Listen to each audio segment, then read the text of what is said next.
One of the most unfortunate things that happened in the development of Christianity was the platform that was given to Greek philosophers when they joined the movement. Because in the beginning, there were a lot of different voices there. We had priests from Judaism. You had all kinds of cultural backgrounds. But the Greek thinkers were the big dogs of the day, and they carried the weight. And when they entered the movement, they loved the concepts that surrounded the Bible and the story of Jesus and the teachings of Jesus and the person. But it seems like what they really loved were the concepts, because they elevated the idea of things above even the things, because they had very little interest in the real world.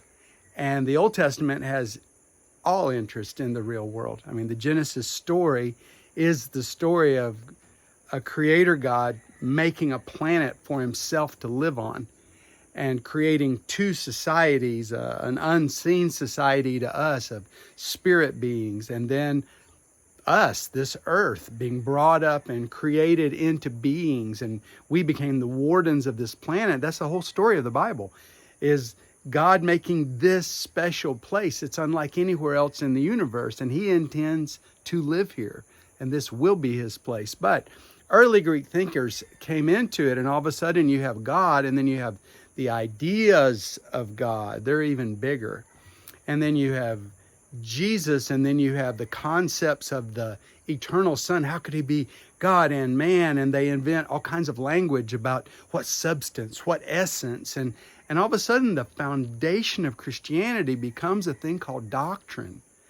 And we have spent 1,000 years focused on thinking right and believing right, and the Europeans got so intense about this that, there was death for people who thought wrong and believed wrong. And that wrong might be that you believe that baptism should be on the basis of having a commitment to the Lord versus being baptized as a child. That was enough, because thinking right, believing right, that was everything. And so we made discipleship into this educational undertaking, and we go through a lifetime of endless study. And someone wants to know about Jesus, and right away it's book studies, Bible studies, sit in a room, listen, and then listen more. What do I do? Go to church, listen again. That is not the way Jesus approached this. And if we're going to read Jesus the church, we've got to go back to him and say, what is a disciple? Jesus' focus, you'll never find Jesus in a top 10 list of philosophers, because he's got no interest in philosophical thinking. Philosophers are a lot like sports commentators. So they have valuable insights, and they're all smart guys, but they're detached. They're not in the game. They're above the game. They're outside the game, and they're in the comfort, of the glass booth, and they can pontificate and have all kinds of thoughts about how the game is played and what are the rules of the game, but they're not in the game. Jesus had no interest in that stuff. He was so frustrated with people who just wanted to talk and use words, because his focus always was on acting right, doing right, on concrete physical actions that humans take using their free will in the physical world, especially in the world of relationships, how we behave around other people, how we treat children, how we treat the poor.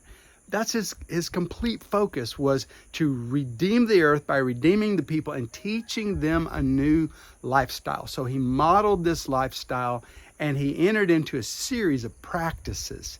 And he spent 3 years training his disciples in the practices of Jesus. And as he left, he turned this task over to them with very clear instructions. He said, teach people all over the world to follow my practices, to obey the things I said to do, and I'll be with you forever.